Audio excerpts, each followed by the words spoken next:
Hello everyone, स्वागत है आपका आज की इस क्लास में, जहां हम आज बात करेंगे हमारे पहले चैप्टर की, साइंस का सबसे प्यारा और सबसे अनोखा और सबसे सुंदर और सबसे इजी चैप्टर का नाम है मैटर इन आवर सराउंडिंग्स। अपनी जो बुक है ना 9th क्लास की साइंस की, उसमें अगर कोई चैप्टर ऐसा है जो सबसे इजी है, जो लगता ही नहीं कि 9th क्लास का है, तो उस चैप्टर का नाम है मैटर इन आवर सराउंडिंग्स। क्या नाम है उसका? Matter in our surrounding. इससे इजी कुछ भी नहीं है, मतलब इससे इजी तो हिंदी भी नहीं है। हिंदी भी इससे ज्यादा टफ लगेगी आपको, इतना इजी चैप्टर है। कोई ज्यादा इसमें टफ क्वेश्चन नहीं आते हैं, लेकिन क्वेश्चंस आते हैं, और क्वेश्चन जो हैं वो मार्क्स के आते हैं। तो अपने को मार्क्स चाहिए, तो इसका मतलब चैप्टर पढ़ना पड़ेगा। इसीलिए अपन चालू करते हैं इसको, और नोटबुक निकालो, नोट्स लिखना स्टार्ट करो। जो मैं बोलता जाता हूँ, जो मैं बताता जाता हूँ, उसको आप पढ़ना स्टार्ट करो। ठीक है, सबसे पहले बात करेंगे अपन मैटर की, फिर अलग अलग टाइप के कौन से मैटर होते हैं, फिर उनके बारे में जो भी चैप्टर में अपने सिलेबस में है उनका चेंज करना, वो सब चीजें अपन सब बातें डिटेल में बात करेंगे। सबसे पहले मैटर इन आवर सराउंडिंग के अंदर बात करते हैं। मैटर क्या होता है? क्या होता है मैटर, पता है आपको? मतलब वो मैटर नहीं है कि हाँ भाई का मैटर हो गया आ जाना, वो वाला मैटर नहीं कह रहा हूं मैं ना, कि मैटर हो गया आ जाना, वो मैटर नहीं होता। Anything which occupy space and has some mass is considered as matter. दुनिया भर में जो भी चीजें जो कि स्पेस ऑक्यूपाई करती है, मतलब जगह घेरती है, और उसका मास होता है ना। जगह घेरती का उसका मतलब क्या है? जैसे कि मान लो कि आपकी टेबल के ऊपर बुक रखी हुई है, अब उस बुक ने कुछ जगह जो है ना वो घेर ली, कुछ मास ऑक्यूपाई कर लिया, कुछ एरिया ऑक्यूपाई कर लिया, स्पेस ऑक्यूपाई कर लिया, और उसका कुछ मास है। अगर ये दो चीज हो गई, क्या? स्पेस ऑक्यूपाई कर लिया और उसका मास है, तो इसका मतलब क्या है? वो मैटर है। बात समझ में आ गई कि नहीं आ गई? सिंपल सा डेफिनेशन है, एवरीथिंग विच ऑक्यूपाई स्पेस और हैज सम मास। बात समझ में आ गई क्या? एग्जाम्पल के लिए चेयर हो गया, कुर्सी हो गई, है ना। एयर, हवा स्पेस ऑक्यूपाई करती है ना। हाँ, अब यूं तो बोलना सर हवा तो दिखती नहीं है, इससे मतलब मैटर नहीं है, स्पेस ऑक्यूपाई करती है और मास होता है। अब जैसे कि मैं बात सुनो, बलून होता है, बलून के अंदर आप बलून जब बिना फुला हुआ होता है तो छोटा सा होता है, बट उसका फुला करके बड़ा कर दो, आपने इतना बड़ा कर दिया बलून को। अब जब बलून बड़ा हो गया तो उसने इतनी जगह घेर ली, नहीं घेर ली?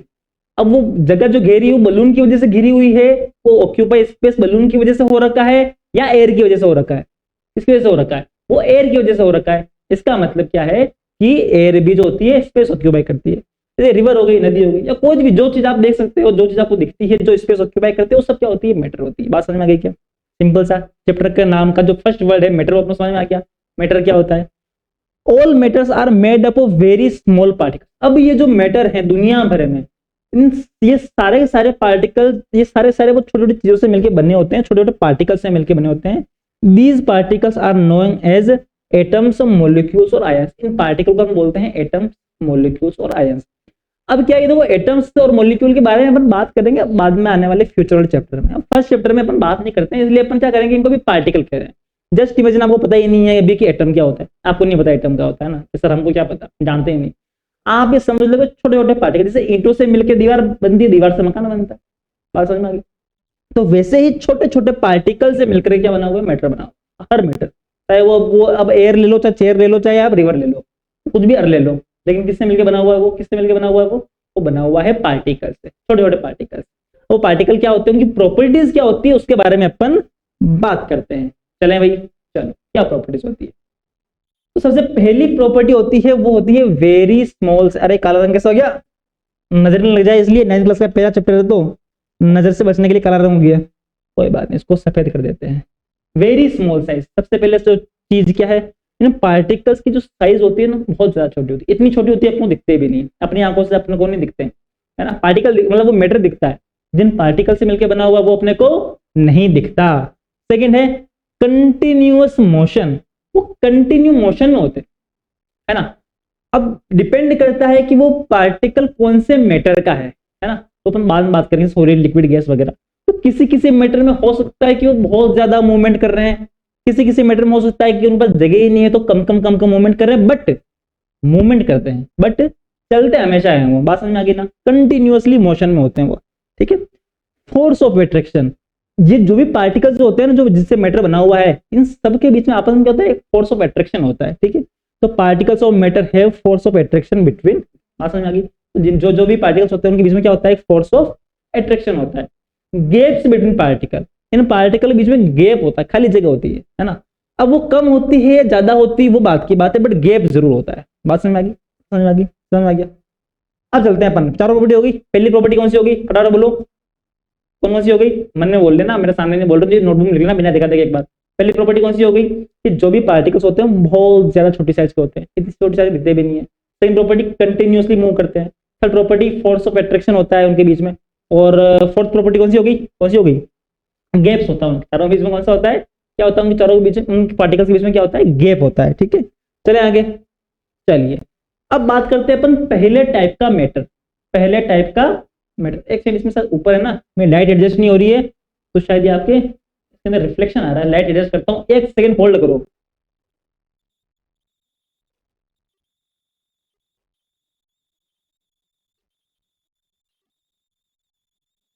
Sorry for disturbance. अब आई थिंक लाइट जो है, अब क्या है, मेरी टेक्निकल टीम है नहीं, मैं अकेला ही हूँ, तो जैसा है वैसा ही खुद ही जाके करना पड़ता है। कोई बात नहीं, मैंने कर लिया है। अब शायद रिफ्लेक्शन कम आ रहा होगा ना, ये यहाँ पे कहीं पे रिफ्लेक्शन आ रहा था। चलिए सॉलिड पढ़ रहे हैं अपन, है ना। सॉलिड के बारे में बात करते हैं, तो matters having fixed shape and volume are considered as solid. ऐसे मेटर जिनका शेप फिक्स होता है और वॉल्यूम फिक्स होता है। ठीक है, शेप पता ही आपको दिखता कैसा है, शेप पता है ना। और वॉल्यूम क्या होती है कि उनके अंदर कितने पार्टिकल्स रखे हुए हैं ना, उसको वॉल्यूम बोलते हैं ना। और वो वॉल्यूम फिक्स होता है। जैसे कि मान लो कि आप दूध लेके आए, या दूध लेके आए 1 लीटर का दूध है ना, तो वो 1 लीटर उसका क्या है, वॉल्यूम है वो। ठीक है, तो ये जो वॉल्यूम होता है, अब वॉल्यूम जो होता है वो सॉलिड का क्या होता है, फिक्स होता है। ठीक है, जितना उसके अंदर सामान भरा हुआ है, जितने पार्टिकल्स में भरे हुए हैं, वो हमेशा फिक्स रहेंगे एक उस मैटर के अंदर, है ना। आपके पास में एक सॉलिड पानी की बोतल है, जैसे मेरे पास पड़ी है यहाँ पे, ये वाली खाली बोतल है। ठीक है, अब इसका ये सॉलिड शेप है, तो जितना इसका वॉल्यूम है, वॉल्यूम वही रहेगा, वो चेंज नहीं हो जाएगा। बात समझ में आगे कि नहीं आगे, आगे चलिए। जैसे एग्जांपल के लिए स्टोन, वुड, ब्रिक, बताइए आपको इजी बात, इसमें क्या टाइम वेस्ट करना, समझ के होंगे। इनकी प्रॉपर्टीज इंपॉर्टेंट, कौन कौन सी प्रॉपर्टी होती है अपने इसकी, सॉलिड की। पहली होगी फिक्स वॉल्यूम। पहली क्या होगी, वॉल्यूम फिक्स होती है, बता दिया आपको मैंने, और शेप फिक्स होता है। दो प्रॉपर्टी हो गई, याद रहेगी, बोलोगे तो नहीं, वॉल्यूम फिक्स और शेप भी फिक्स, दोनों फिक्स हो गए। थर्ड, कांट फ्लो, फ्लो नहीं करते हैं भैया। सॉलिड जो होते हैं वो फ्लो नहीं करते हैं। एक आपके पास में कोई, मेरा फोन है, जस्ट इमेजिन मेरा फोन तो नहीं फेंकूंगा मैं, बट आपका फोन आप ऐसे फेंक दो, तो क्या वो फ्लो करता हुआ, बहता हुआ आगे चला जाएगा क्या, जाएगा क्या, नहीं जाएगा, है ना। वो फ्लो नहीं करते, रिजिड होते हैं ना। कांट भी कंप्रेस, कंप्रेस नहीं कर सकते आप उसको। आप उसको दबा के सॉलिड को कंप्रेस करने की कोशिश करो तो वो कंप्रेस नहीं होते हैं। हाई डेंसिटी, अब डेंसिटी क्या होती है पहले तो ये समझो। तो डेंसिटी जो होती है ना, डेंसिटी क्या होती है कि किसी एक जगह पे कितना उसके अंदर मटेरियल, कितना, सिंपल लैंग्वेज समझो आपको, कितना उसके अंदर पार्टिकल भरे हुए हैं। फॉर एग्जाम्पल के जस्ट इमेजिन कि ये कमरा है, क्या है ये, एक रूम है, एक और ये भी एक रूम है। इसके अंदर भरे हुए हैं 20 लोग। कितने लोग भरे हुए हैं, 1 2 3 4 5 6 7 8 9 10 11 12 13 14 15 16 17 18 19 20। इसके अंदर है 5 लोग, 1 2 3 4। अब आप मुझे बताओ कि इसकी डेंसिटी ज्यादा, अब देखो डेंसिटी का फॉर्मूला भी होता है, ठीक है, मास अपॉन वॉल्यूम, बट उसके बारे में हम बात नहीं कर रहे। मैं अभी सिंपल लैंग्वेज में समझाने की कोशिश कर रहा हूँ। तो मुझे बताओ इस रूम के अंदर जो है ज्यादा भीड़ भाड़ होगी, इसके अंदर जो है भीड़ भाड़ कम होगी, सही कह रहा हूँ मैं। तो ये जहां ज्यादा भीड़ भाड़ होती है ना, उसको हम बोलते हैं हाई डेंसिटी। क्या बोलते हैं, बोलो, हाई डेंसिटी। और जहां पे भीड़ भाड़ कम होती है ना, उसको अपन बोलते हैं लो डेंसिटी। तो जो सॉलिड होता है ना, सॉलिड, उस सॉलिड के अंदर ऐसा होता है, सॉलिड के अंदर जो पार्टिकल होते हैं ना अपने, वो बहुत ज्यादा पास पास पास पास पास पास बहुत सारे होते हैं। तो इसका मतलब क्या है, इसका मतलब ये है कि वहां पे जो पार्टिकल की डेंसिटी है ना, वो बहुत ज्यादा होती है। बात समझ में आ गई क्या, चलो। Can't fill the container complete, मतलब आप उसको किसी कंटेनर में रख लो, क्या कर लो, किसी कंटेनर में रख लो। मतलब कि जैसे कि मान लो कि मेरे पास मेरा फोन है, फोन का एग्जाम्पल क्यों ले रहा हूँ यार मैं, चलो मेरे पास एक लकड़ी का टुकड़ा, या रूबिक्स क्यूब होता है ना, वो अभी मेरे पास है नहीं, वहाँ उस रूम में पड़ा है, उसको मैं एक बड़े से ड्रम में रख दूं, तो क्या वो ड्रम पूरा भर जाएगा क्या, भर जाएगा क्या, नहीं भरेगा, है ना। क्यों नहीं भरेगा, क्योंकि वो पूरे कंटेनर को फिल नहीं करेगा। आप कहोगे सर ऐसा कभी होता है या पूरा भर नहीं आता है क्या, वो मैं बताऊंगा, भर नहीं आता है, किससे भर नहीं आता है वो बाद में बताऊंगा। लेकिन सॉलिड से वो कंटेनर पूरी तरीके से भर नहीं सकता। तो अपने प्रॉपर्टी समझ में आ गई, क्या वॉल्यूम फिक्स होती है, शेप फिक्स होता है, फ्लो नहीं कर सकते हैं, कंप्रेस जो होते हैं वो ज्यादा होते नहीं है, हाई डेंसिटी होती है, उनके पास पास पार्टिकल होते हैं, और उनसे कंटेनर फिल होता नहीं। ये हो गया सॉलिड। बड़ा सबसे एग्जांपल है, आइस दिख रही होगी, बर्फ चमचमाती हुई आइस, क्या होती है, ये सॉलिड होती है ना। बस चलो आगे। नेक्स्ट, लिक्विड, एकदम जूस, संतरे का जूस है क्या ये? जिसका भी जूस है, लिक्विड है ना ये। तो लिक्विड के बारे में बात करते हो। लिक्विड के अंदर जो प्रॉपर्टी होती है पहली चीज, इसका जो शेप होता है वो फिक्स नहीं होता, इसका वॉल्यूम जो होता है वो फिक्स होता है। सॉलिड में क्या था, वॉल्यूम भी फिक्स, शेप भी फिक्स। इसके अंदर क्या होता है, matter having fixed volume but indefinite shape, shape fix नहीं है ना, आर कॉल्ड लिक्विड। एग्जांपल के लिए मिल्क, वाटर, ऑयल, पता ही है आपको एग्जांपल। तो प्रॉपर्टी समझते हैं अपन, तो इंपॉर्टेंट काम तो वो अपना, वॉल्यूम फिक्स हो गई, नो डेफिनेट शेप हो गया, ठीक है, शेप डेफिनेट नहीं है, volume fix. Can flow has known as fluid, ये फ्लो करते हैं। इस जूस की ग्लास को मैं नीचे गिरा दूं तो ये जूस बहता हुआ आगे चला जाएगा, फ्लो करता है जूस। इसका मतलब क्या है, ये फ्लूइड्स है, फ्लूइड बोलते हैं। कांट बी कंप्रेस्ड, ज्यादा इनको कंप्रेस नहीं कर सकते हैं ना, कंप्रेस कर सकते हैं बट बहुत ज्यादा नहीं, हाइड्रोलिसिस से करोगे तो कर सकते हैं, ज्यादा compress. Density is less than solid, density जो क्या होती है इनकी सॉलिड से कम होती है थोड़ी सी, मतलब जो पार्टिकल होते हैं थोड़ा गैप होता है बट इतना ज्यादा नहीं होता। Can't fill the container complete, इसको भी पूरा नहीं भर सकते हैं ना। जैसे मान लो कि एक गिलास है, अभी एक गिलास जूस को मैं एक बड़े ड्रम में डाल दूं तो क्या वो ड्रम पूरा भर जाएगा क्या? नहीं भरेगा ना, पूरा नहीं भरेगा। मतलब ये भी पूरी तरीके से उसको फिल नहीं कर सकते। अरे देखो मेरी बात सुनो, पहले चलो गैस बता देता हूँ, गैस पढ़ाने बाद में एक डायग्राम बनाऊंगा मैं पार्टिकल्स का ही, मतलब मैटर का ही, सॉलिड लिक्विड गैस का, उससे आपको सारी प्रॉपर्टी समझ में आ जाएगी एक बार आपस से। फिर अपने गैस, तो मैटर विच, अब आप बोलोगे सर आपने सॉलिड में फोटो बनाई थी, किसकी फोटो बनाई थी मैंने? बर्फ की। लिक्विड में फोटो थी, किसकी थी? जूस की। गैस में फोटो है क्या? फोटो, गैस की फोटो कहां से लेके आऊं, दिखती ही नहीं है, मुझे खुद को नहीं पता गैस का कलर कैसा होता है, दिखती कैसी। अलग अलग गैसेस का अलग अलग कलर होता है, बट अभी के लिए आप समझ लो गैस जो कलरलेस दिखती ही नहीं, invisible. Matter which has indefinite shape and volume, shape भी फिक्स नहीं होता, वॉल्यूम भी फिक्स नहीं होती, दोनों बिल्कुल ऐसे चल रहा है सिस्टम इनका। क्या है ये? गैस है, ठीक है। एग्जाम्पल के लिए एयर, ऑक्सीजन, वाटर हो गई। प्रॉपर्टीज देखो, पहली प्रॉपर्टी नो फिक्स्ड वॉल्यूम, दूसरी प्रॉपर्टी नो फिक्स्ड शेप, ना वॉल्यूम फिक्स है ना शेप फिक्स है, मस्त मोला, कोई टेंशन नहीं। Can flow has known as fluid, ये भी बहते हैं, है ना, मैं कहता हवा बह रही है, हवा चल रही है, हवा बहती है ना, पता है आपको।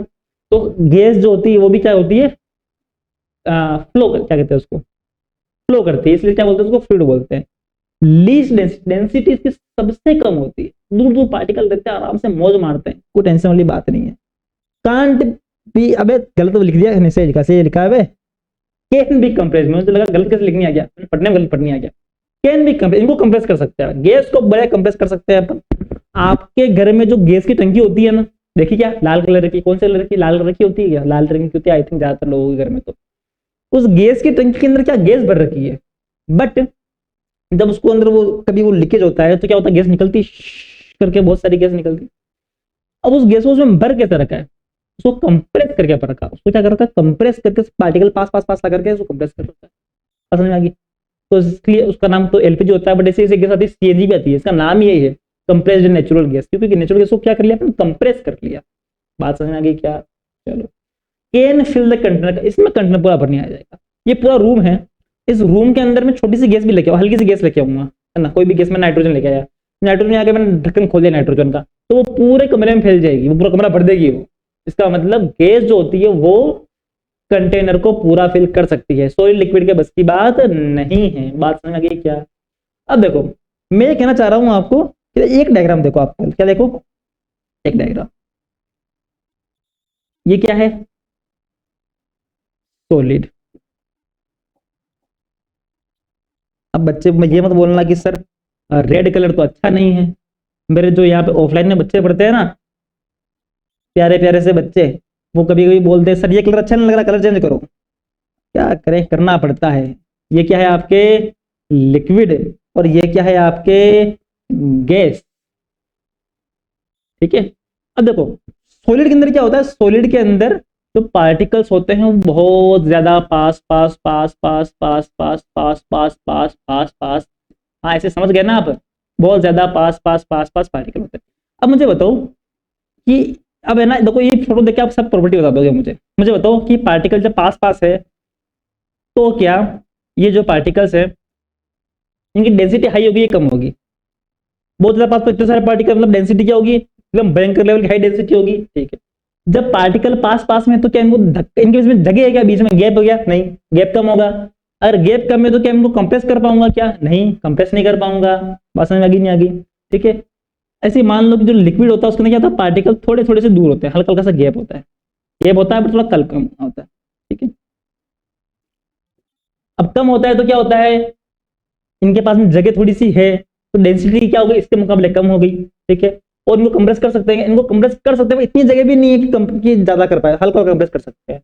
और जो आपकी गैस होती है उसके अंदर तो पार्टिकल बहुत ज्यादा दूर दूर होते हैं, तो उनके अंदर क्या होती है, जगह भी जो क्या होती है बहुत सारी होती है, तो वो कंप्रेस भी अपना आसानी से कर सकते हैं, इनकी डेंसिटी भी कम होती है। बात समझ में आ गई नहीं आ गई? अगर आपको ये जैसा डायग्राम याद रहेगा ना, आपको ऐसा डायग्राम याद रहेगा तो आपको इनकी प्रॉपर्टीज जो मैं आपको और भी बताने वाला हूँ अभी जो अपने डिफरेंशिएट में पढ़ेंगे वो आपको आसानी समझ में आ जाएगी। जैसे कि मैं किन प्रॉपर्टी की बात कर रहा हूँ, मैं बात कर रहा हूँ इनकी कंपेरिजन करें अपन, तो force of attraction is maximum. अगर जो आपके सॉलिड है वो सॉलिड में ज्यादा जितने पास पास है, तो जो जितना पास होता है उसमें एट्रैक्शन ज्यादा होता है ना। तो आपका जो आपका एट्रैक्शन होता है वो आपके स्कूल में पढ़ने वाले या स्कूल में पढ़ने वाली से ही होगा, दूसरे स्कूल वाले से थोड़ी होगा क्या, you know what I mean. तो जो पास रहते हैं उनसे अट्रैक्शन होता है, दूर वाले से अट्रैक्शन इतना नहीं होता, समझ रहे हो ना। तो इतना पास पास रहते हैं तो इसमें अट्रैक्शन जो होगा ज्यादा होगा, इनमें अट्रैक्शन थोड़ा कम होगा, इसमें अट्रैक्शन और भी कम होगा, ठीक है। वही चीज अपने यहाँ लिखी हुई है। फिर है मैक्सिमम और no space between particle, photo दिख रहा है, पार्टिकल इसमें तो जो है बिल्कुल ही नहीं है, मतलब है ना, मतलब वो सॉरी मैंने गलत पढ़ लिया, मिनिमम लिखा हुआ होगा वहां पे, या गलती से गलत लिखने आ गया, टाइपिंग मिस्टेक हो गई क्या, हाँ मिनिमम लिखा हुआ गलत पढ़ लिया मैंने, रात हो रही है ना। तो ये इसमें ज्यादा मिनिमम होता है या होता ही नहीं स्पेस, इसमें थोड़ा सा ज्यादा होता है, इसमें और ज्यादा स्पेस होता है, थोड़ा दिक्कत समझ में आ रहा है। आगे बात करें अपन, आगे बात करनी पीछे बात नहीं करनी bro. Minimum movement of particle, particle के बीच में मूवमेंट, अब तो जगह ही नहीं है तो मूवमेंट भी कम होगा। लिक्विड के अंदर जगह है, थोड़ा और मूवमेंट हो सकता है, पार्टिकल में मूव डेंस मतलब पार्टिकल मूव कर सकते हैं, सॉलिड के मुकाबले ज्यादा, गैस के अंदर मैक्सिमम मूव कर सकते हैं। लास्ट है अपने minimum kinetic energy of particle, इसमें काइनेटिक एनर्जी कम होती है, इसमें थोड़ी और काइनेटिक एनर्जी होती है, इसमें थोड़ी और काइनेटिक एनर्जी ज्यादा होती है। अब काइनेटिक एनर्जी क्या चीज है, आप कह रहे हो सर लास्ट पॉइंट तो आपने चिपका दिया kinetic energy, but kinetic energy होती क्या है, भाई बताएगा क्या होती है काइनेटिक एनर्जी। देखो अलग अलग टाइप की एनर्जी होती है ना, बट जब भी कोई भी पार्टिकल या कोई भी चीज जब मूवमेंट करती है, उसके मोशन की वजह से जो उसके अंदर एनर्जी आती है ना, उसको क्या बोलते हैं, काइनेटिक एनर्जी बोलते हैं। तो energy due to movement of particle is called kinetic energy. अब मुझे बताओ कि मूवमेंट जो है वो गैस में ज्यादा होगा या सॉलिड में ज्यादा होगा या लिक्विड में ज्यादा होगा, किस में ज्यादा होगा, वो गैस में ज्यादा होगा, ऑब्वियसली बात जगह ज्यादा है तो इसका मतलब काइनेटिक एनर्जी ज्यादा किस में होगी, किस में ज्यादा होगी, गैस में ज्यादा होगी। बात समझ में आ गई क्या, कितना इजी है यार, कितना इजी चैप्टर, इतना हलवा चैप्टर भी को होता है क्या, कोई बात नहीं। अब बात करते हैं अपन अपने आने वाले और कौन कौन से सब्सटेंस हैं। देखो तो अभी अपन ने बात की थी कि केवल तीन तरह के मैटर पढ़े, कौन कौन से पढ़े, सॉइल लिक्विड गैस, बचपन से पढ़ते आ रहे हो, बट क्या केवल तीन ही होते हैं क्या मैटर, दो टाइप के मैटर और पढ़ेंगे 9th क्लास में, आगे बड़े बच्चे हो गए यार थोड़े बहुत, आगे बात करते हैं आपस। तो दो टाइप के मैटर पढ़ते हैं। पहला मैटर कौन कौन से हैं जो अपने इस यूनिवर्स में होते हैं, पहला है प्लाज्मा। क्या है प्लाज्मा, लिख लेना भाई, लिखते रहना, लिख रहे हो ना, पेन को भी लगे बैठना पढ़ते टाइम पे। It is considered as fourth state of matter, या फिर चौथी स्टेट क्या होती है ये, plasma is the state in which free electrons and ions are moving in hot environment. Hot environment के अंदर है ना, आयंस, आयन समझते हो ना, मतलब कि कोई इलेक्ट्रॉन, जैसे मान लो कि आप इलेक्ट्रॉन है या फिर कोई भी आयन, ये इलेक्ट्रॉन जो है ना, ये इलेक्ट्रॉन्स फ्रीली से मूव कर रहे हैं किसके अंदर, हॉट एनवायरनमेंट के अंदर, ठीक है, एटम नहीं इलेक्ट्रॉन्स है। तो इस जो स्टेट होती है मैटर की, स्टेट को क्या बोलते हैं, प्लाज्मा बोलते हैं, याद रहेगा ये, इस बड़ा सिंपल सा है। Plasma is the state in which free electrons and ions are moving in hot environment. बात समझ में आ गई क्या, बस हॉट एनवायरनमेंट। चलो आगे अपना फिफ्थ स्टेट, इससे रिलेटेड ही बहुत इजी सा है, पर इसकी सबसे खास बात है इसका नाम, उस नाम में छुपी हुई कहानी। कहानी क्या है, Bose Einstein condensate, BEC, BC नहीं है बे, क्या बोल रहा है, बीसी नहीं, बीईसी, क्या है, BEC, Bose Einstein condensate. Einstein को तो आप सब जानते हो, ठीक है, अल्बर्ट आइंस्टीन, होशियार आदमी, समझदार आदमी, बड़े बड़े बाल वाले। बोस कौन है भैया, ये बोस अब एक इंडियन साइंटिस्ट है, सत्येंद्र नाथ बोस, क्या नाम है, सत्येंद्र नाथ बोस। तो इन दोनों ने मिल करके एक ही लैब के अंदर इस फिफ्थ स्टेट को उन्होंने इसके बारे में ऑब्जर्व किया, इस बारे में बताया, उन्होंने इसको इन्वेंट किया। कौन सी मतलब क्या कहते हैं उसको, क्या कहते हैं उसको, हाँ जो भी है, उन्होंने ढूंढी फिफ्थ स्टेट मैटर की। आयंस और इलेक्ट्रॉन्स जब हॉट एनवायरनमेंट में होते हैं तो वो तो होता है आपका प्लाज्मा, और आयंस और इलेक्ट्रॉन जब कोल्ड एनवायरनमेंट में, ठंडे एनवायरनमेंट में, तो क्या बोलते हैं अपन, क्या बोलते हैं उसको, उसको बोलते हैं अपन बोस आइंस्टीन कंडेंसेट। बड़ा सिंपल सा है ना। तो फोर्थ फिफ्थ हो गई, पहली हो गई आपके सॉलिड, दूसरी होगी आपकी लिक्विड, तीसरी होगी आपकी गैस, चौथी होगी आपकी प्लाज्मा। प्लाज्मा क्या, इलेक्ट्रॉन्स और आयंस हॉट एनवायरनमेंट में। फिर हो गया बीईसी, बीसी नहीं बीईसी, क्या गलत सलत नहीं बोलते ऐसे बच्चे, अच्छे बच्चे, बीईसी बोस आइंस्टीन कंडेंसेट। क्या होता है, क्या होता है भाई, तो कोल्ड एनवायरनमेंट के अंदर आयंस और इलेक्ट्रॉन्स जो होते हैं वो मूवमेंट करते रहते हैं। चलें आगे। अब देखो प्यारे प्यारे से दो क्वेश्चन आपकी बुक के, आंसर दो फटाफट से। Which of the following are matter, कौन से मैटर है ना। पहला चेयर मैटर है या नहीं है, यस और नो, यस मैं यस नो लगा दूं क्या, तो राइट रॉन्ग कर दूंगा है ना, राइट करते हैं, राइट रॉन्ग का साइन कर लेता हूं ऐसा मैं।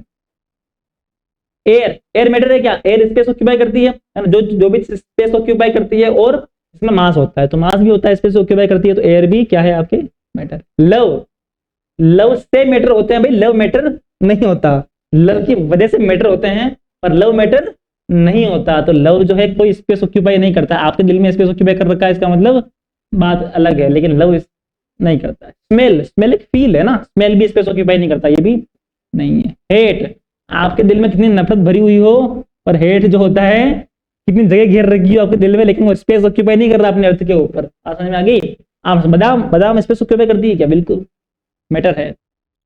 थॉट, आप सोच रहे हो कुछ है ना, सोच दिमाग में है ना, तो दिमाग का उसका स्पेस ऑक्यूपाई नहीं मानते अपन, तो ये भी क्या है, ओ सॉरी गलत लगा दिया मैंने, ये मैटर नहीं है। कोल्ड, देखो आइस मैटर है ना, बर्फ वो मैटर है, कोल्ड मैटर नहीं है। कोल्ड मतलब सर्दी लग रही है, ठंड लग रही है, मैटर थोड़ी हुआ क्या, ये मैटर नहीं है भैया, ये भी नहीं है। लेमन वाटर, नींबू पानी बिल्कुल मैटर है भैया, बहुत बढ़िया मैटर है, गर्मी में इसकी वजह से मैटर कर देते हैं लोग बाग। स्मेल ऑफ परफ्यूम, परफ्यूम की स्मेल, स्मेल होगी, स्मेल तो मैटर नहीं होता, नहीं है भाई, ये भी नहीं। कितना इजी क्वेश्चन है ना, हलवा क्वेश्चन। तो ऐसे ऐसे ही क्वेश्चन चैप्टर के अंदर। एक बड़ा मस्त क्वेश्चन है, a diver is able to cut through water swimming pool, which property of matter does this observation show. तो कोई आया क्या, डिस्टर्ब कर दिया यार।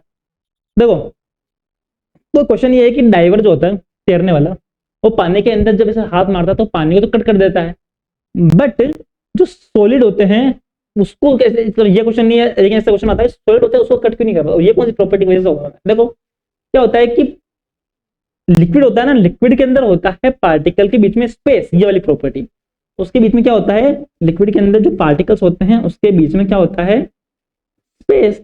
तो जब इन भाई साहब का हाथ, इन डाइवर का हाथ जब आगे जाएगा तो इनका हाथ, इनका जो हाथ होगा, इस हाथ के इधर उधर जो पार्टिकल हैं वो चले जाएंगे और इनको रास्ता दे देंगे, तो इनके हाथ तो इनको कट कर सकता है आसानी से पानी को। लेकिन सॉलिड जो होता है उसमें क्या होता है, पार्टिकल जब पास पास होते हैं तो पार्टिकल खुद को होने की जगह नहीं बढ़ रही है, वो आपका हाथ आने देंगे क्या, नहीं आने देंगे।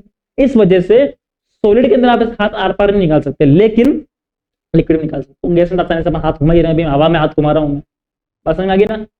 चले आगे, चलिए अब अपने चलते हैं अपने नेक्स्ट पार्ट की तरफ, प्रॉपर्टीज चैप्टर का। फोटो की मस्त लग रही है तो मजा आ गया। ए से बनी हुई है भैया, मैंने तो नहीं खींची हुई है फोटो ये, ठीक है। तो बात करते हैं अपन किसकी, change of state of matter की। क्या होता है भाई, तो सॉलिड लिक्विड गैस पढ़ लिया आपने, अभी इनकी बात, अभी प्लाज्मा और वो साइंस कंडीशन अब अपने सिलेबस इतना ही है, खाली इंट्रोडक्शन ही है ना। तो बात कर रहे हैं सॉलिड लिक्विड गैस का आपस में इनका क्या है, अपने इंटरचेंज का, सॉलिड से लिक्विड बनाना, लिक्विड से गैस बनाना, गैस से लिक्विड बनाना, वो सब बात करेंगे अपन, है ना। तो understanding how matter transform between solid liquid and gas states through temperature and pressure change. तो दो तरीके से हम चेंज कर सकते हैं, या तो उनके टेम्परेचर में चेंज करें या फिर अपन उसके प्रेशर में चेंज करके। तो प्रेशर और टेम्परेचर दोनों में चेंज करके अपन क्या कर सकते हैं, अपन मैटर के स्टेट में चेंज कर सकते हैं, ठीक है। तो पहला जो टेम्परेचर में चेंज, तो हीटिंग और cooling substance cause particles to move faster और स्लोअर। जब उसको गर्म करते हो या ठंडा करते हो तो उनकी जो पार्टिकल की मूवमेंट की जो स्पीड होती है ना, वो कम या ज्यादा होती है उसकी वजह से। ऐसा इसके रिलेटेड क्वेश्चन में आएगा अपना एनसीईआरटी क्वेश्चन, याद रखना है ना, कि जब पार्टिकल को गर्म करते हो ठंडा करते हो तो उनकी जो पार्टिकल की मूवमेंट की स्पीड है ना वो भी चेंज होती है। Leading to state change like melting, boiling, condensation and freezing. तो उस वजह से क्या होता है कि उसमें स्टेट में चेंज होता है, और कौन से तरीका होता है बात करेंगे। और प्रेशर में चेंज करने से क्या होता है, applying a reducing pressure can force particle closer together. जब आप उस पर प्रेशर लगाते हो तो क्या होता है, वो पार्टिकल जो होते हैं वो पास पास आते हैं, और पार्टिकल जो है उनकी डिस्टेंस के ऊपर भी तो डिपेंड करता है कि वो सॉलिड है, लिक्विड है, गैस है। डिस्टेंस कम कम है तो मतलब सॉलिड है, थोड़ा ज्यादा है तो लिक्विड है, बहुत ज्यादा डिस्टेंस है तो मतलब गैस है। आप डिस्टेंस ही चेंज कर दोगे तो क्या होगा, चेंज हो जाएगी स्टेट। तो उससे भी कर सकते हैं। पहले हम बात करेंगे टेम्परेचर की। ठीक है, पानी गर्म हो रहा है। इफेक्ट ऑफ टेम्परेचर, सबसे पहले बात करते हैं मेल्टिंग। तो conversion of any solid in liquid, जब सॉलिड को आप लिक्विड में चेंज करते हो, क्या करते हो, सॉलिड को लिक्विड में, क्या बोलते हैं अपन, मेल्टिंग बोलते हैं। मेल्ट हो गया, पिघल गया, है ना। जैसे आइस, आइस को आपने धूप में रख दिया या गर्म कर दिया आइस को, तो वो मेल्ट हो जाती है, सॉलिड से क्या बन गई, लिक्विड बन गई, है ना। जैसे कि आयरन भी मेल्ट होता है ना, लोहा मेल्ट होता है, देखा होगा आपने कभी, वो यूट्यूब शॉर्ट्स में ज्यादा आते हैं। तो वो लोहा जो होता है उसको, वो बड़ी सी भट्टी होती है, उसके अंदर गर्म करते हैं, उसके अंदर फिर वो मेल्ट हो जाता है, लाल लाल सा दिखता हो, फिर उसे नया शेप देते हैं ना। तो आयरन भी मेल्ट होता है, वीडियो में देखा ही होगा, रियल में भी देखा हो तो अच्छी बात है। Minimum temperature at which solid converts into liquid is called melting point. अब मिनिमम टेम्परेचर कितना हो कि वो सॉलिड से लिक्विड में चेंज हो जाए, इसको अपन बोलते हैं मेल्टिंग पॉइंट। ये याद रखने वाली बात है, भूल मत जाना, इंपॉर्टेंट। मेल्टिंग पॉइंट क्या होता है, minimum temperature at which solid converts into liquid, जब सॉलिड लिक्विड में चेंज हो जाए। समझ आई? ऐसे कैसे बात करते हैं अपन बॉइलिंग की। जब लिक्विड है, लिक्विड को आपने गर्म किया और गर्म करने के बाद में वो क्या कर दिया, अपने टेम्परेचर से क्या गर्म किया, तो वो वेपर में चेंज हो जाए, मतलब कि वो गैस में चेंज, बदल गई। सॉलिड से लिक्विड क्या था, यहाँ लिक्विड से गैस बन रहा है। इस प्रोसेस को हम वेपराइजेशन भी बोलते हैं, क्योंकि वेपर में कन्वर्ट होता है। तो क्या बोलते हैं, conversion of any liquid into gas या vapour by heating at constant pressure. इस प्रेशर अभी चेंज नहीं कर रहे हैं, अभी किस बात कर रहे हैं अपन, टेम्परेचर की बात कर रहे हैं। और minimum temperature at which any liquid convert into gas is called boiling point. बात समझ आ गई, बॉइलिंग पॉइंट। बॉइलिंग पॉइंट ये भी इंपॉर्टेंट क्या होता है कि वो मिनिमम टेम्परेचर जिसके ऊपर कोई भी लिक्विड है, वो लिक्विड गैस में या वेपर में कन्वर्ट होना स्टार्ट हो जाए, क्या बोलते हैं उसको, क्या बोलते हैं भाई, तो बोलते हैं बॉइलिंग पॉइंट। समझ आ गई क्या? अब मुझे बताओ आपके कॉमन सेंस से कि बॉइलिंग पॉइंट जो है वो वाटर का कितना होता है, कितना होता है? कमेंट में लिख देना आंसर टाइम स्टैम्प्स के साथ में। तो क्या है कि मुझे पता चल जाएगा कि बिल लिखा है, लोगों ने लिखा है। 100 डिग्री होता है। कितना होता है? 100 डिग्री। 100 डिग्री क्रॉस करते ही जो वाटर होता है वो क्या होता है, वेपर बनना स्टार्ट हो जाता है, भाप बन जाता है। अरे तो मुझे बताओ मेल्टिंग पॉइंट क्या होता है? आइस, बर्फ है, वो बर्फ किस टेम्परेचर पे आने के बाद में लिक्विड बनना स्टार्ट कर देगी, पता है क्या आप लोगों को? मेल्टिंग पॉइंट वाटर का वैसे अलग अलग, अब जैसे आयरन लोहा है तो लोहे का मेल्टिंग पॉइंट बहुत ज्यादा होता है ना, तो उनका कम होता है, 3000 डिग्री के आसपास होता है उसका लगभग। 3000 डिग्री तक गर्म करोगे तब जाकर के वो क्या होगा, मेल्ट होना स्टार्ट करेगा। पानी का कितना होता है, बर्फ का कितना होता है? होता है 0 डिग्री। क्या होता है? 0 डिग्री से कम पे तो क्या होता है, वो बर्फ में होता है, सॉलिड में होता है। बट 0 डिग्री होते ही 0 से ऊपर एक भी गया तो वो क्या हो जाएगा, वो मेल्ट होना स्टार्ट हो जाएगा, पानी बनना स्टार्ट कर देगा। समझ में आ गया बात? तो मेल्टिंग पॉइंट समझ में आ गया, इसको फ्यूजन भी बोलते हैं, बॉइलिंग समझ में आ गया क्या? चलें अगला। अगला है कंडेंसेशन। नाम थोड़ा समझ में आ रहा होगा, आ ही रहा होगा, और समझा देता हूँ। कन्वर्जेशन ऑफ एनी गैस और वेपर इनटू लिक्विड, गैस और वेपर को वापस से लिक्विड में चेंज करना, वापस से लिक्विड, इसको क्या बोलते हैं अपन? कंडेंसेशन बोलते हैं। बात समझ आ गई? वो क्या था सबसे पहले अपने मेल्टिंग, फिर क्या था बॉइलिंग, फिर क्या हो गया आपके कंडेंसेशन, ठीक है। और कंडेंसेशन के बाद में फ्रीजिंग, फिर लिक्विड को वापस से आप क्या चेंज कर रहे हो, किसमें चेंज कर रहे हो आप? इसको लिक्विड को वापस आइस के अंदर, बर्फ के अंदर, सॉलिड के अंदर, तो उस प्रोसेस क्या बोलते हैं अपन? Freezing. Conversion of any liquid into solid by cooling is called freezing. ठंडा करके आपने क्या फ्रीजिंग होगी, इसको बोलते हैं फ्रीजिंग पॉइंट, है ना। जिस टेम्परेचर के ऊपर वो ठंडा होके बर्फ बन जाए, या फिर मतलब बर्फ तो मतलब पानी बनेगा, बाकी सॉलिड बन जाए, तो उसको क्या बोलते हैं अपन? उसका फ्रीजिंग पॉइंट बोलते हैं। बोल याद रहेगा क्या? फ्रीजिंग कितना इजी है, freezing point, melting point, boiling point. बात समझ आ गया? ठीक है भाई, चले आगे। समझ आ गया क्या? अब है अपने इंपॉर्टेंट वाली चीज, change in state. Solid liquid gas तो आपने कर लिया, वेपराइजेशन वगैरह सब चीजें। सब्लिमेशन क्या होता है? नाम से याद रखना, conversion of any solid into gas directly by heating and any gas into solid. Directly, है ना, सॉलिड से डायरेक्ट गैस बनना या गैस से डायरेक्ट सॉलिड बनना, लिक्विड का बीच में कोई सीन नहीं, उसको बोलते हैं सब्लिमेशन। तो कुछ कुछ मैटर ऐसे होते हैं, जैसे कि आपने बर्फ है, बर्फ को पिघलाओगे, पहले गर्म करोगे तो पहले वो लिक्विड बनेगा, फिर गैस बनेगा। उस गैस को ठंडा करोगे तो पहले लिक्विड बनेगा, फिर वो बर्फ बनेगा, है ना। बट कोई कुछ कुछ मैटर ऐसे होते हैं जो सॉलिड से लिक्विड नहीं बनते, सीधे ही गैस बन जाते हैं, या गैस से ठंडा करोगे तो आपस में लिक्विड नहीं बनते, सीधे सॉलिड बन जाते हैं। उनको अपन क्या बोलते हैं? तो बोलते हैं अपन, उस प्रोसेस क्या बोलते हैं? सब्लिमेशन बोलते हैं, ठीक है। एग्जाम्पल है iodine, ammonia, chlorine, Kapoor, dry ice. Dry ice होती है ना, CO2, कार्बन डाइऑक्साइड क्या है?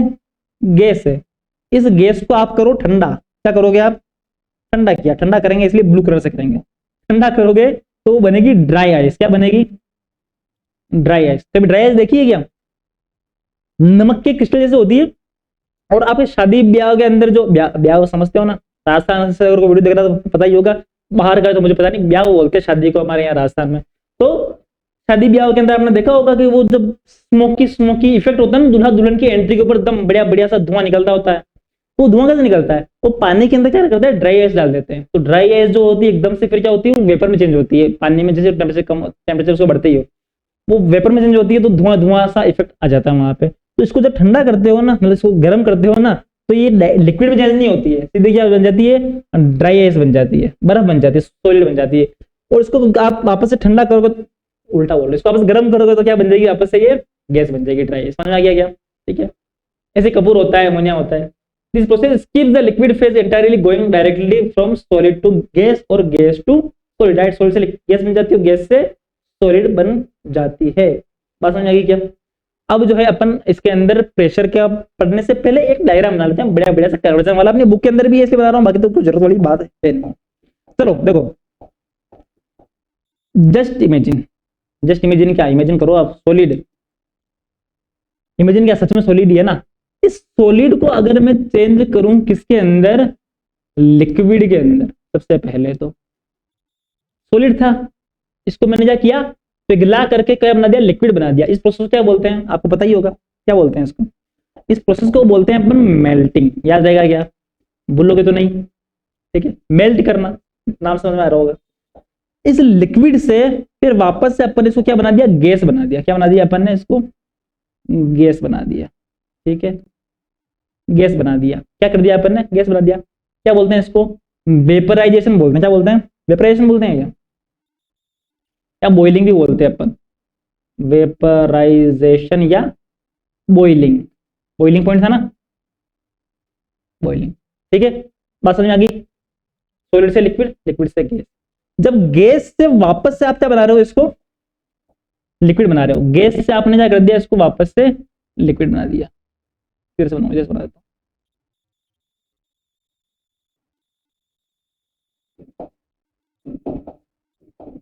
जब गैस से आप क्या कर रहे हो, इसको वापस से लिक्विड बना रहे हो, इससे गैस से। इस प्रोसेस को क्या बोलते हैं अपन, इसको बोलते हैं अपन कंडेंसेशन। क्या बोलते हैं, कंडेंसेशन। याद रहेगा क्या? ये बस इंपॉर्टेंट, अगर यहां तक आपने पढ़ लिया तो आपको ये आना चाहिए, ठीक है। सॉलिड से लिक्विड मेल्टिंग, लिक्विड से गैस वेपराइजेशन, फिर गैस से वापस लिक्विड किया तो कंडेंसेशन, ठीक है।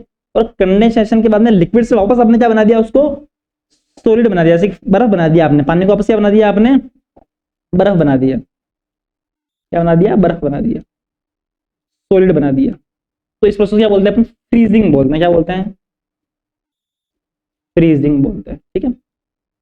अब सॉलिड से अगर डायरेक्ट सीधा ही गैस बना दो तो क्या बोलते हैं उस प्रोसेस को, डायरेक्ट ही क्या कर दिया आपने, लिक्विड को स्किप करके बना दिया। क्या बोलते हैं इसको अपन, सब्लिमेशन बोलते हैं। वापस से गैस से लिक्विड बना दिया तो क्या बोलते हैं इसको, सब्लिमेशन बोलते हैं। याद रहेगा क्या? ये चार्ट समझ में आ गया, मतलब अभी तक आपने जो पढ़ा है इस चैप्टर में वो समझ में आ गया आपको। बोलो आ गया? एक काम करना, पॉज करना वीडियो को, नोटबुक निकालना, बिना दिखा देखिए चार्ट बनाने की कोशिश करना। बना लिया ना तो इसका मतलब मेरी तरफ से 5 रुपए की 5 स्टार लेकर के खा लेना। ओके, चले आगे, बहुत बढ़िया। Effect of pressure on different. अब देखो लिक्विड की बात कर ली अपन, देखो प्रेशर से ज्यादा चेंज होता नहीं है, ज्यादा तो टेम्परेचर का फर्क ही पड़ता है जब स्टेट चेंज करते हैं, प्रेशर से इतना नहीं फर्क पड़ता। तो effect of solid, pressure can not change the state of solid and liquid as both are incompressible. अब सॉलिड और लिक्विड तो कंप्रेस ही नहीं होते हैं, तो उन पर तो फर्क पड़ता ही नहीं है। सॉलिड को कितना प्रेस को टूट जाएगा वो, उसमें कोई स्टेट में चेंज आएगा नहीं, लिक्विड में कुछ नहीं होता। गैस में चेंज होता केवल। गैस को जब आप करते हो, जब प्रेशर बढ़ाते हो तो क्या होता है, वो लिक्विड में चेंज हो जाती है। कभी कभी ऐसा होता है कि वो आपके सॉलिड में चेंज हो जाए, जैसे कि ड्राई आइस, CO2 है ना, CO2 कार्बन डाइऑक्साइड गैस, इसको जब आप चेंज करें, ये याद रखना है ना, ड्राई आइस जो होती है CO2 होती है, वो कार्बन डाइऑक्साइड गैस ही होती है ड्राई आइस, याद रखना है ना। तो जब CO2 को आप ज्यादा कंप्रेस करोगे कार्बन डाइऑक्साइड गैस को, तो क्या बन जाएगी, वो ड्राई आइस बन जाएगी। बाकी ज्यादातर तो क्या होता है कि लिक्विड में चेंज होता है केवल। गैस को आपने कंप्रेस किया तो जैसे LPG CNG में एग्जांपल दिया था आपको, गैस की टंकी है ना, तो गैस की टंकी के अंदर आपने देखो, चल आप बात सुनो, आप एक घर में गैस की टंकी हो तो उसमें थोड़ा बहुत गैस बचा हुआ, कम गैस बचा हुआ है ना, तो उसको आप हिलाना है, ऐसे उछ जाए आपसे तो, नहीं तो मम्मी पापा बड़े भैया बहनों को बोलना, तो उसमें से पानी की आवाज आती है, लिक्विड की आवाज आती है ना, जैसे पानी हिल रहा हो। या फिर आपने छोटे छोटे लाइटर देखे होंगे, वो वाले जिससे अपन पटाखे फोड़ते हैं, है ना, लोग कुछ और भी करते हैं बट हाँ आप तो पटाखे फोड़ने में यूज करते होंगे। तो ये जो लाइटर होता है इसके अंदर जो ये ट्रांसपेरेंट होता है ना, प्लास्टिक का होता है, कांच का, ग्लास का होता है, प्लास्टिक का होता है, इसके अंदर गैस आपको पानी से जैसा लगता है पानी भरा हुआ उसके अंदर, है ना, तो वो गैस है ना, तो पानी से क्यों दिख रही है अपने को, कि उसको कंप्रेस करके उसको लिक्विड में चेंज किया गया। समझ में आ गया ना बात? तो इसे चेंज कर सकते हैं कैसे, प्रेशर से। समझ में आ गया? लिक्विड एक तो अपने टेम्परेचर से चेंज कर ले सीख लिया अपन ने, और फिर प्रेशर से, तो सिंपल सा ये आपको आ ही जाएगा, कोई बड़ी बात है नहीं है। चलिए अपन अगले टॉपिक के ऊपर, यूनिट्स ऑफ टेम्परेचर। अब देखो टेम्परेचर के बारे में बहुत कुछ पढ़ा अपन, और मेरी माइक की आवाज सही आएगी, हाँ। Temperature is measured in degree Celsius and Fahrenheit and kelvin. Degree Celsius अलग अलग नहीं है, कॉमा लगा दिया, डिग्री सेल्सियस एक ही है वो, degree Celsius, Fahrenheit and kelvin. Degree Celsius क्या होती है, ये कॉमन यूनिट टेम्परेचर की जो अपन नापते हैं ना, कि कितने बुखार आ रही है, इसको 104 डिग्री आ रहा है, वो 104 डिग्री क्या है, वो 104 डिग्री सेल्सियस है वो, ठीक है। जैसे कि आपके वो आप टेम्परेचर देखते हो फोन के अंदर, वेदर ऐप के अंदर, कि 37 डिग्री टेम्परेचर हो रहा है, 37 डिग्री सेल्सियस, वो डिग्री सेल्सियस है। फ़ारेनहाइट क्या होती है, आपकी बॉडी टेम्परेचर को यूज करने में काम आती है, जो आप डॉक्टर वगैरह यूज करते हैं फ़ारेनहाइट के अंदर। केल्विन जो होती है ऐसा यूनिट होती है जो कि आप साइंटिफिक एक्सपेरिमेंट वगैरह के अंदर काम आती है, ठीक है। समझ में आ गया? इंपॉर्टेंट चीज क्या है अपने इस चैप्टर के अंदर, वो है चैप्टर में सिलेबस के अंदर, वो कन्वर्जन ऑफ यूनिट है ना। क्या है? कन्वर्जन ऑफ यूनिट, मतलब सेल्सियस से केल्विन में चेंज करना और केल्विन से वापस से सेल्सियस में। बड़ा सिंपल सा काम है भैया, इतना सिंपल काम है, इतना सिंपल काम है कि क्या बताएं कितना सिंपल काम है। तो केल्विन स्केल जो होती है उसको आपको क्या करना है, सेल्सियस स्केल, सेल्सियस स्केल को आपको केल्विन चेंज करना है, तो कुछ नहीं करना, प्लस 273 कर दो। क्या कर दो, जो भी क्वेश्चन दे रखा है वो बोल रखा है सेल्सियस है, इसको केल्विन में चेंज करो। क्या करो, केल्विन में क्या करना, प्लस 273। अभी क्वेश्चन करूंगा आपको, घबराओ मत भाई बेटा, क्वेश्चन कराया जाएगा। और केल्विन को सेल्सियस में करना तो कुछ नहीं करना, माइनस 273 कर दो। केल्विन को सेल्सियस में करना है तो माइनस करना है, सेल्सियस को केल्विन में करना है तो प्लस करना है। बस ये कंफ्यूज नहीं होना, आप यूं नहीं कि इसमें माइनस कर दो इसमें प्लस कर दो, बाकी 273 आपको याद रह जाएगा, मुझे पूरा भरोसा है। लेकिन किसमें प्लस करना है किसमें माइनस करना है ये याद रखना। सेल्सियस टू केल्विन दो प्लस करना है, और केल्विन टू सेल्सियस में माइनस करना है, ठीक है। बात समझ आ गई? अच्छा मुझे बताओ, देखो सी और के, सी से के अपन जा रहे हैं तो आगे बढ़ रहे हैं या पीछे आ रहे हैं, सी के बाद आता ना के, आगे बढ़ रहे हैं, इसका मतलब यहाँ करना प्लस, के से सी में क्या कर रहे हैं, पीछे आ रहे हैं आगे बढ़ रहे हैं, उल्टे आ रहे हैं, पीछे आ रहे हैं, पीछे आ रहे हैं, मतलब माइनस करना, दिमाग लगा कॉमन से। अब यार अब तो नहीं बोलोगे ना, इतनी बढ़िया ट्रिक बता दी मैंने यार, अब तो मत भूलना, ठीक है। चलो आगे क्वेश्चन करें, क्वेश्चन करते हैं। पहला क्वेश्चन है, convert the following temperature to Celsius scale. Kelvin to Celsius में करना है। केल्विन जो है क्या है आपके, क्या होता है केल्विन, केल्विन क्या होता है भाई, केल्विन मतलब कि के जो होता है वो पहले आता है, सी उसके बाद आता है, मतलब उससे पहले आता है, तो इसका मतलब कि यहाँ क्या करना पड़ेगा, माइनस करना पड़ेगा। तो आपको क्या करना है, क्वेश्चन नंबर ए आप कर रहे हो, 300 केल्विन दे रखा है, सेल्सियस में चेंज करना है तो क्या करना पड़ेगा, 300 माइनस 273 करना पड़ेगा। कितना आंसर आ रहा है, 7 ये बच गए, ऐसा लग रहा है मंत्र पढ़ रहा हूं मैं। 80 हो गए, 27 आ रहा है, 27 डिग्री सेल्सियस। बात समझ में आ गई क्या? कितना इजी क्वेश्चन है, हलवा क्वेश्चन है क्या नहीं है? ये क्वेश्चन आप करना, करके आंसर कमेंट सेक्शन में टाइम स्टेप्स के साथ में, टाइम स्टेप्स देना आता है ना आप लोगों को, बहुत बढ़िया बहुत सुंदर। चलिए आगे, what is the physical state of water, 250 degree Celsius, Celsius to Kelvin में चेंज करना है, सी पहले आता है के बाद में आता है, प्लस करना पड़ेगा। प्लस कैसे करते हैं, तो प्लस करना तो आपको आता ही है, 273 इसमें प्लस कर दो, 3 आएगा, 7 + 5 कितना होता है, 12 होता है, यहाँ 1 आएगा, 5 आएगा, 523 केल्विन। कितना इजी क्वेश्चन है, राइटिंग समझ में नहीं आ रही होगी पर क्वेश्चन समझ में आया होगा। ऐसा लग रहा है मंत्र पढ़ रहा हूँ, अब छोड़ो इसको। मैं तो महाराज बन गया था अभी, तो समझ में है ना, इजी है ना। तो केल्विन को सेल्सियस में चेंज करना है तो माइनस करना है, सेल्सियस को केल्विन में करना है तो प्लस करना है। इतना सिंपल सा क्वेश्चन है, इनको प्लस कर देना, ऐसे कर लेना, आप आंसर आ जाएगा। बहुत बहुत इजी सा क्वेश्चन है। 100 डिग्री वाला आप करना, दिख रहा है 100 डिग्री वाला, क्या करना है, प्लस करना है, सिंपल से कितना आएगा, 373 आ जाएगा, 273 का आंसर लिख के बताना मुझे, ऐसे नहीं काम चलेगा। और मेरे जहां मैंने आंसर बोला उससे पहले करके बताना, वहां पे टाइम स्टैम्प डालना, लेटेंट हीट, नया टॉपिक। लेटेंट हीट क्या होता है? अभी देखो, अभी तक जो पढ़ा समझ में आ गया ना आपको, आई होप समझ में आ गया होगा, बड़ा प्यारा प्यारा समझ में आ रहा होगा। लेटेंट हीट की बात करते हैं, क्या होती है? देखो, द हीट एब्जॉर्ब्ड और released during the change of state of substance is called latent. देखो क्या होता है कि जब भी स्टेट में चेंज आता है, सॉलिड से लिक्विड बन रहा है, लिक्विड से गैस बन रहा है, गैस से सॉलिड, कुछ भी चेंज हो रहा है, तो उसको चेंज होने के लिए एनर्जी चाहिए होती है। ऐसा थोड़ी है कि मतलब यहाँ मर्जी आ जाए चेंज हो जाए, तो क्या होता है, उसको एनर्जी चाहिए होती है। अब वो एनर्जी लेता कहाँ से? तो वो जिस सरफेस के ऊपर है ना, उस सरफेस से एनर्जी लेता है, ठीक है। उस एनर्जी को अपन क्या बोलते हैं? लेटेंट हीट बोलते हैं। अब ये दो टाइप की होती है, पहला हो गया लेटेंट हीट ऑफ फ्यूजन, दूसरा हो गया लेटेंट हीट ऑफ वेपराइजेशन।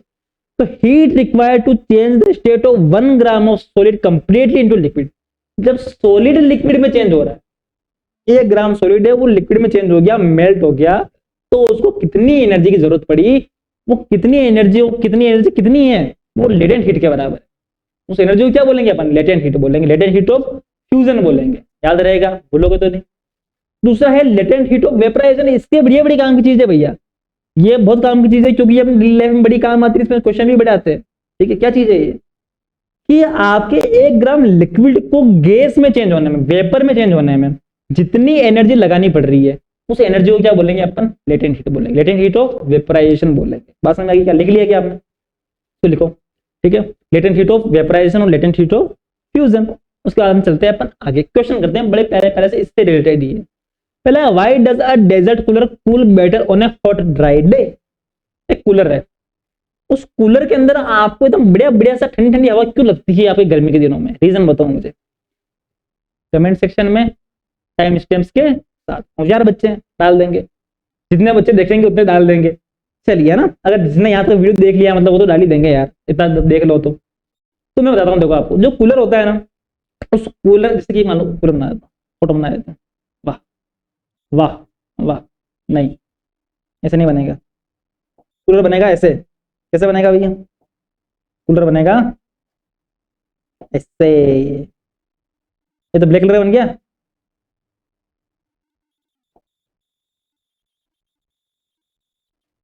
अरे क्या हो रहा है ये?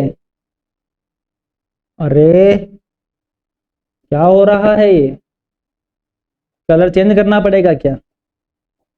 कलर चेंज कर देते हैं इसका। हाँ देखो, ये कूलर है ना, अब कूलर के चारों तरफ जो होती है, आपने देखी घास लगी होती है ना, जैसे इस तरह तो लगा हुआ आपके पंखा, इधर होती है घास। क्या होती है? घास। पीछे की साइड भी होती है घास, उस साइड भी होती है घास, ठीक है।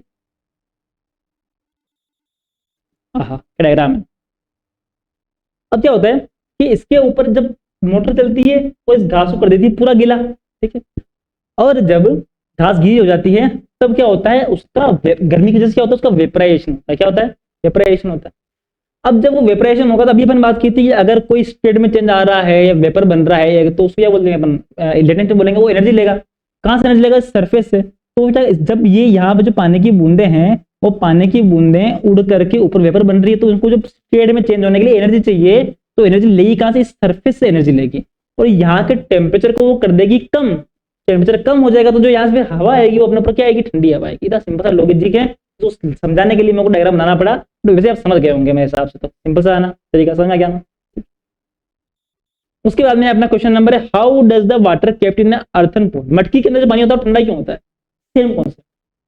मटकी के अंदर क्या होते हैं? छोटे छोटे से छेद होते हैं। मटकी जो होती है ना, उस मटकी के अंदर क्या होता है? छोटे छोटे से छेद होते हैं, जिसकी वजह से क्या होता है, उसके ऊपर पानी की बूंदे जो है ना, वो थोड़ी थोड़ी सी चारों तरफ पानी की बूंदे उसके ऊपर लगी रहती है। जैसे आपके स्टील के चरु वगैरह में या स्टील के बर्तनों में नहीं होता, किसमें होता है? मटकी में होता है। तो ये पानी की बूंदे क्या होगी? गर्मी की वजह से वेपर बन के उड़ेगी। ये पानी की बूंदे क्या होगी? उड़ेगी। और जब ये उड़ेगी तो इस सरफेस से एनर्जी लेगी, और सरफेस से जब एनर्जी लेगी तो क्या करेगी? इसको ठंडा कर देगी। ठंडा करेगी तो पानी जो अपना ठंडा हो जाएगा। समझ में आ गया ना? तो ये भी क्या किस वजह से हो रहा है? इस लेटेंट हीट की वजह से ही हो रहा है। अगला क्वेश्चन है, why are we able to sip hot tea और milk faster from a saucer rather than a cup? Saucer के अंदर करके चाय पीना जो ठंडा रखता है, कप के अंदर जो है वो गर्म लगती है। ऐसा क्यों? जल्दी ठंडी क्यों होती है? क्यों होती है? सेम वो की वही बात। क्या होता है कि देखो, कप के अंदर वो वेपर धीरे धीरे बन रहा है, धीरे बन रहा है तो एनर्जी कम यूज हो रही है। नीचे क्या हो रहा है कि आपके क्या कहते हैं उसको, क्या कहते हैं उसको, सोर्सर के अंदर क्या, तो एरिया बढ़ गया, एरिया बढ़ गया तो उसका मतलब उसमें वेपराइजेशन जल्दी हो रहा है, जल्दी हो रहा है, इसका मतलब कि क्या हो रहा है कि वो ज्यादा हीट ले रहा है, तो हीट अपना भी वहां से ले लेगा, तो इसका मतलब कि क्या होगा, ठंडा हो जाएगा। इस वजह से सोर्सर के अंदर जो है ये सब बुक की क्वेश्चन है ना, ऐसे मन से नहीं करा रहा हूँ मैं, बुक के अंदर क्वेश्चन लिखे हुए हैं आपके, तो ये जो क्वेश्चन है बड़े इंपॉर्टेंट है, अच्छे से क्वेश्चन है, समझ में आ गए होंगे आपको, और अपने डेली लाइफ से जुड़े हुए भी हैं। अब बात करते हैं अपन इवोपरेशन के बारे में, है ना, इवोपरेशन और डिफ्यूजन दो चीजें पढ़ेंगे, फिर चैप्टर अपना खत्म है, बस कुछ कुछ स्लाइड बच रही है, बड़ी बड़ी प्यारी प्यारी चीजें बच रही है ना। फिर बात करते हैं अपन इवोपरेशन की, सबसे पहले क्या करेंगे अपन, इवोपरेशन क्या होता है देखो।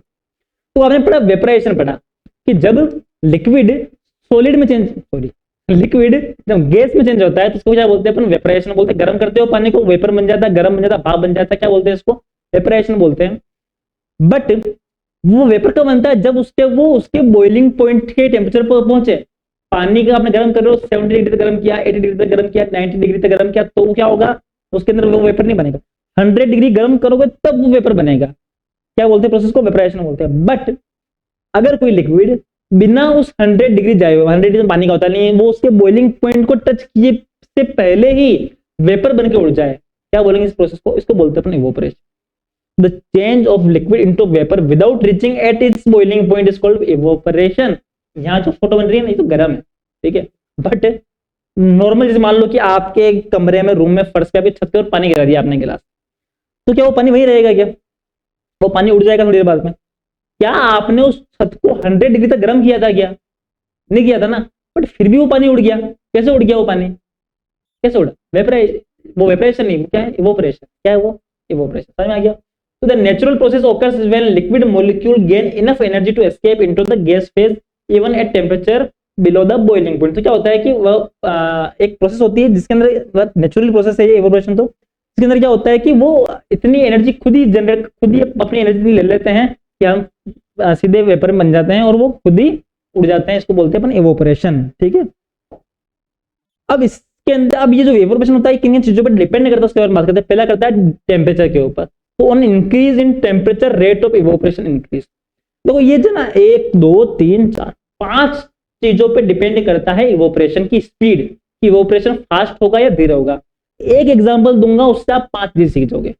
एग्जांपल, आप कपड़े सुखा रहे हो, क्या कर रहे हो, आपने कपड़े निचोड़, कपड़े सुखाए आपने, कपड़ों के अंदर पानी होता है ना, जब कपड़े धोने में पानी होता है वो पानी सूख जाता है, तो इवोपरेशन से सूख रहा है कि आपने कपड़ों को इतना गर्म थोड़ी किया था कि वो 100 डिग्री थोड़ी गर्म किया कि वो वेपर बन जाए, 100 डिग्री गर्म नहीं किया ना, अपने कम किया, बट फिर भी आपने धूप में रखा, फिर भी वो इवोपोरेट हो गया। तो आपने इस एग्जाम, सोचो कि आपने घर पे कपड़े सुखा रखे हैं, इस एग्जाम्पल को ध्यान में रखो दिमाग में, और अपन इन सब चीजों को बात करते हैं।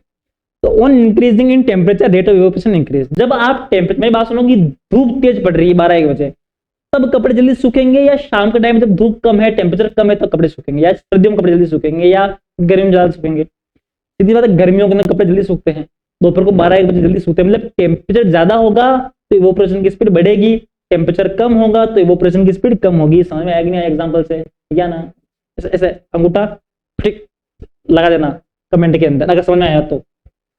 Pressure, on increase in pressure rate of evaporation decrease.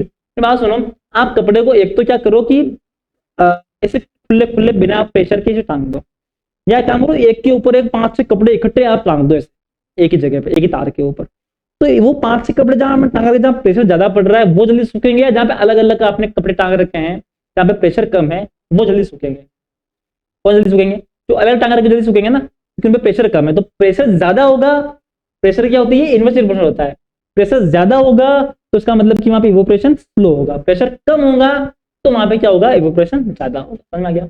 Surface area, ठीक है, on increasing it service area rate of evaporation increase, जब सरफेस एरिया ज्यादा होता है तो इवोपरेशन भी ज्यादा होगा। इसके अंदर अपन ये एग्जांपल काम नहीं कर रहा, इसलिए एग्जांपल समझो आप कि आप पानी गिलास आपके पास में है ना, आपने सेम अमाउंट ऑफ वाटर एक तो पानी गिलास में रखा, ठीक है, एक पानी की गिलास के अंदर छत पर रख दिया आपने पानी भर के, सेम अमाउंट ऑफ वाटर आपने एक कटोरे में रख दिया, और सेम अमाउंट ऑफ वाटर आपने इसे गिरा दिया छत के ऊपर, ठीक है, सेम अमाउंट ऑफ वाटर, पानी जितना था, मान लो कि 20 ग्राम इसमें था, 20 ग्राम इसमें था, 20 ग्राम है, तो ये जल्दी इवोपरेट होगा, ये जल्दी इवोपरेट होगा, या ये जल्दी इवोपरेट होगा, आंसर बताओ फटाफट फटाफट से कमेंट सेक्शन के अंदर, क्या होगा, ग्लास,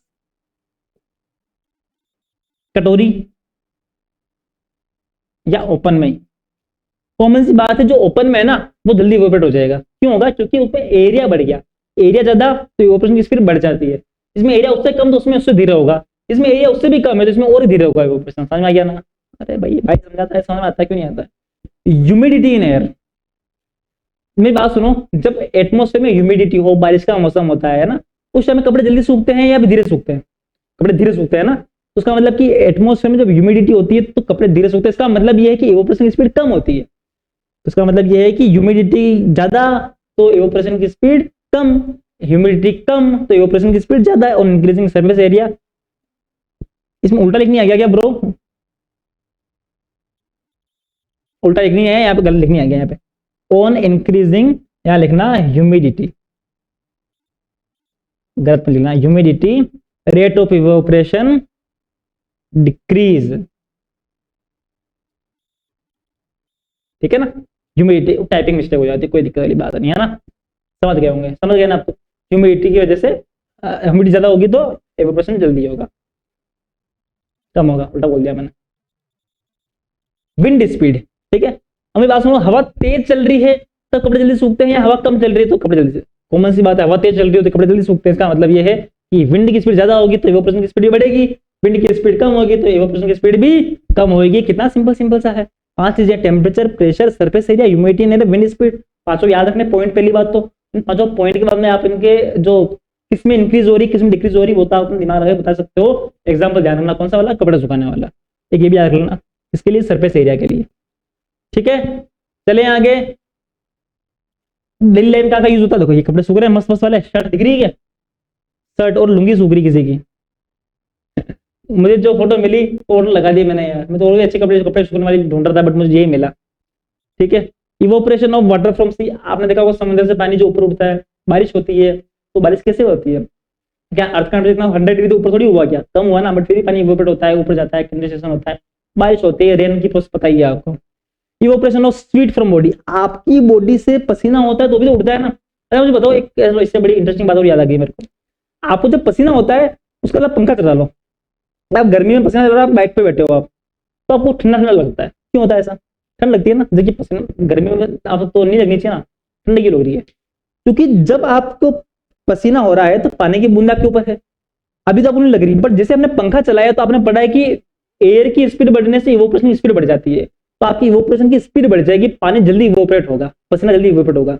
जल्दी इवोपरेट होगा तो उसका मतलब यहाँ से ज्यादा एनर्जी लेगा, एनर्जी लेगा तो आपकी स्किन क्या करेगा? ठंडा कर देगा आपकी स्किन को। समझ आ गया ना? इस वजह से क्या होता है, आपको ठंडा ठंडा लगता है। कितनी कमाल की बात है। Wet clothes on the laundry line are dried up because evaporation, कब से कपड़े सूखते हैं मैंने बता दिया आपको। Separation of salt from sea, समुद्र से जो पानी अलग करते हैं वो इवोपरेशन करते हैं। कैसे करते हैं क्या आपको बताता हूँ, देखो। समुद्र से पानी लेते हैं, जो समुद्र के पास में ऐसे क्या करते हैं, बहुत बड़े बड़े से मैदान होते हैं, उन मैदानों के अंदर इसको बिछा देते हैं ताकि क्या होता है कि मतलब कि वो मिट्टी विट्टी नहीं आए। फिर वहां से जो पानी होता है ना, वो पानी इनके ऊपर डाल देते हैं ऐसे से, ये पानी बहुत सारा टैंकर खाली कर दिया ऐसे ऐसे। अब क्या होगा, ऐसा क्यों किया कि ताकि एरिया बढ़ जाए, है ना। अब क्या होगा कि यहाँ पे इवोपरेशन की वजह से पानी तो जो है वो क्या हो जाएगा, ऊपर उठ जाएगा, बट सोल्ट का तो इवोपरेशन होता नहीं है, तो जो नमक है ना, नमक सोल्ट वो नीचे रह जाएगा और पानी उड़ जाएगा। इस तरीके से नमक निकलता है। समझ में आया ना? किससे निकलता है? इवोपरेशन से। कितनी बढ़िया चीज है, समझ में आ गई? कोई दिक्कत परेशानी? आई डोंट थिंक कि आपको होगा। ये बताइए मैंने आपको, cooling caused by evaporation, whenever evaporation occurs liquid takes latent heat to evaporate from the body to in contact and cause cooling effect। कि जब आपकी पसीना होता है, पसीने के बाद इवोपरेशन होता है, इवोपरेशन की वजह से लेटेंट हीट चाहिए होती है, लेटेंट हीट जाती है तो क्या मिलता है? अपने को कुछ नहीं मिलता, लेकिन अपने को ठंडा ठंडा लगता है, ठंडा ठंडा सा कुल कुल सा अपने को लगता है। समझ में आ गया? इस बच्चे को भी ठंडा लग रहा है, बच्ची तो नहीं है तो दीदी है, बट कोई बात नहीं। लास्ट टॉपिक अपने इस चैप्टर का डिफ्यूजन, उसके बाद में चैप्टर खत्म 9th क्लास का। अगर आपको ये चैप्टर अच्छा लगा होगा ना तो उसका मतलब मुझे कमेंट करना, तो मैं आपके फटाफट से सारे चैप्टर, केमिस्ट्री के, बायो के, फिजिक्स के सारे चैप्टर के वन शॉट डाल दूंगा। आपको तो रैपिड रिवीजन डाल देंगे, आप मुझे कहोगे तो आपके क्वेश्चन आंसर डाल देंगे, इंपॉर्टेंट क्वेश्चन जो आपके कौन से एग्जाम में आ सकते हैं, छोटे क्वेश्चन, बड़े क्वेश्चन, लेंदी क्वेश्चन, सब आप जो कहोगे वो कर देंगे यार, टेंशन क्यों लेते हो आप। ये बात करते हैं डिफ्यूजन की। क्या होता है डिफ्यूजन? देखो, intermixing of particle due to movement of particle from higher concentration to lower concentration called diffusion. जब पार्टिकल होते हैं ना अलग अलग मैटर के, सॉलिड, लिक्विड, गैस के, ये पार्टिकल जब मिक्स हो जाते हैं अलग अलग डेंसिटी के, ठीक है, तो इसको क्या बोलते हैं? डिफ्यूजन बोलते हैं।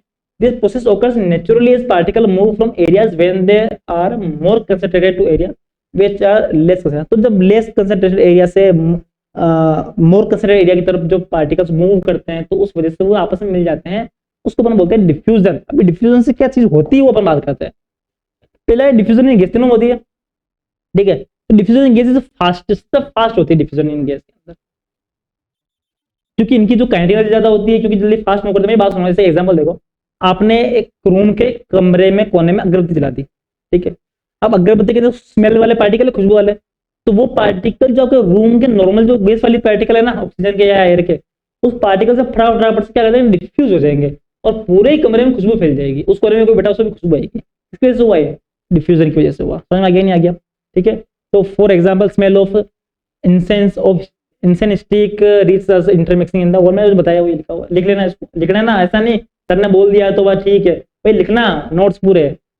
Diffusion in liquid, diffusion in liquid is slower as compared, इसमें क्या होता है, कम होता है। लिक्विड के अंदर जो होता है डिफ्यूजन थोड़ा सा कम होता है, बट उसके मुकाबले कम होता है। Particles move with lower kinetic energy, for example diffusion of Indigo in water in makeup oil pad. आप वो कपड़े धोने से पहले उसमें नील मिलाते हैं ना, इंडिगो, देखिए क्या, व्हाइट कपड़े धोने से पहले, तो वो पानी में घुलती ही नहीं, घुलती कैसे घुलती है वो, तो मिलाते हैं थोड़ी देर घुलोगे, अपने आप सारे पार्टिकल मिक्स हो जाते हैं। कलर मिलाते हो आप खाने के अंदर, कैसे मिलता है, ऐसे मिलता है, ठीक है। तो वो भी कौन सा प्रोसेस है, डिफ्यूजन है। सॉलिड के अंदर जो डिफ्यूजन होता है ना, वो बहुत टाइम लेके होता है, क्योंकि सॉलिड में पार्टिकल वैसे ही मतलब टाइट बंधे हुए बेचारे हो तो दुख पा रहे हैं। इसके अंदर जो आपके डिफ्यूजन होता है वो थोड़ा स्लो होता है, बट होता है। एग्जाम्पल के लिए जस्ट इमेजिन, आप स्कूल के अंदर चौक बोर्ड वगैरह, आजकल के स्कूलों में बच्चे, बट आपके चौक वाले बोर्ड वाले क्लास हो, तो उसके ऊपर आपने कुछ नाम लिख दिए और मान लो आपकी स्कूल छुट्टी हो गई 4-5 दिन की, तो छुट्टियों के बाद में जब आप बस क्लास में होगे ना, तो आपको वहां पे वो नाम मिटाने की कोशिश करो तो आसानी से मिटेंगे नहीं, क्योंकि वो चौक के पार्टिकल आपके उस बोर्ड के पार्टिकल के साथ में डिफ्यूज हो गए, तो आसानी से वो मिलेंगे नहीं, आप मिटेंगे ना, वो मुश्किल से मिटाना पड़ेगा उनको, इसलिए बोलते हैं अपन डिफ्यूजन बोलते हैं। तो मुश्किल से होता, टाइम लगेगा, रोज क्लास साफ करोगे दिक्कत बात नहीं। समझ में आ गया, गैस का भी डिफ्यूजन, लिक्विड का भी डिफ्यूजन और सॉलिड का भी डिफ्यूजन, सबका समझ में आ गया होगा। आई होप आपको मजा आया होगा चैप्टर पर। देखो बड़ा मजेदार चैप्टर है, तो मजा आया ही होगा आपको। तो मजा आया हो तो बताना मुझे, और फिर मिलेंगे आपसे नेक्स्ट क्लास के लिए। तब तक के लिए पढ़ाई करो, मस्त रहो। Thank you so much.